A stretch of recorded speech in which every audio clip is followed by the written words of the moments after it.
د هغې سره راغلي مېلمانه زموږ په کلي کې د خپل کلي عزتمندو مشرانو او په پنډال کې راغلي مېلمنو ټول په جمع السلام علیکم. د سلام نه پس زه د سکندر خان ډېره شکریه ادا کوم چې دلته راغلو په دې لنډ ټایم کې او داسې ځای دی زه دې له ډاډ ورکوم چې انشاءالله زمونږ دا کلی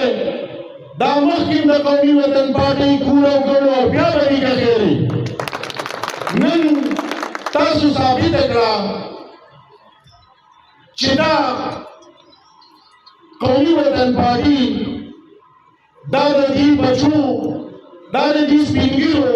دا د دې ځوانانو او دا د هغه خویندو میندو دا د هغې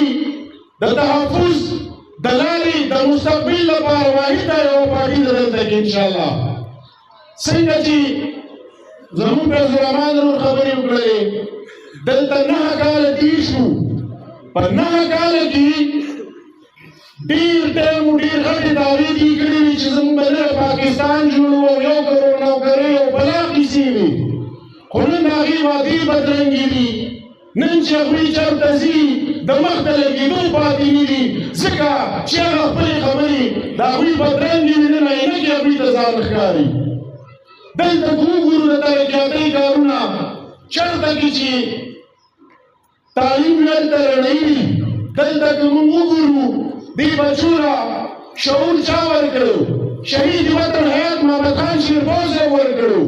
بیا زمونږ د بچو او زمونږ د دې ګاونډ لپاره د خپلې وینې قرباني ورکړو وکړو به کیسې انشاءالله. دا موږ تا سره وعده کوو چې دا پیره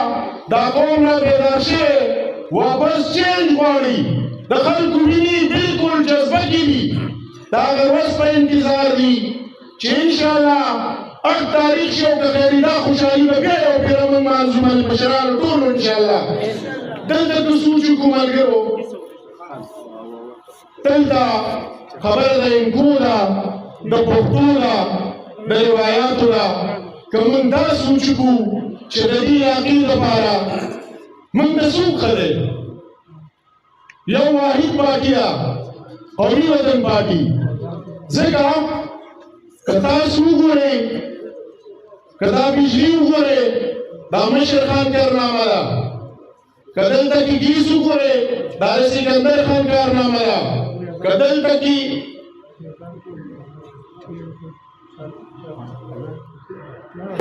چې کوم کارنامې دي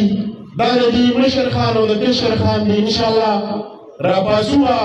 دا هغې نه دي ولاړ دا موږ ولاړ دا زموږ د شیرپور عزت دی او انشاءالله چې په دې عزت څوک هم کله ګزار کوي دا د اوږد مقابله ده دا د لاس نه که څوک هم د چا ګرېوان ته لاس اچي او ورته لاس ماتوي خو دا جنګ د اوږد دی دا د 5 کالو شناخت به موږ د یو سړي کوو. دا داسې نه کېږي چې موږ کور کښېنو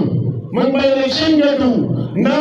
زموږ لپاره ویښېدل پکار دي زموږ هر ځای ته تګ پکار دی زموږ رشتې ته ورتګ پکار دی زموږ ګاونډ ته ورتګ پکار دی چې څوک هم خفه وي راځئ دا یوه قومي وطن پارټي ده چې دلته د خلکو خدمت کوي.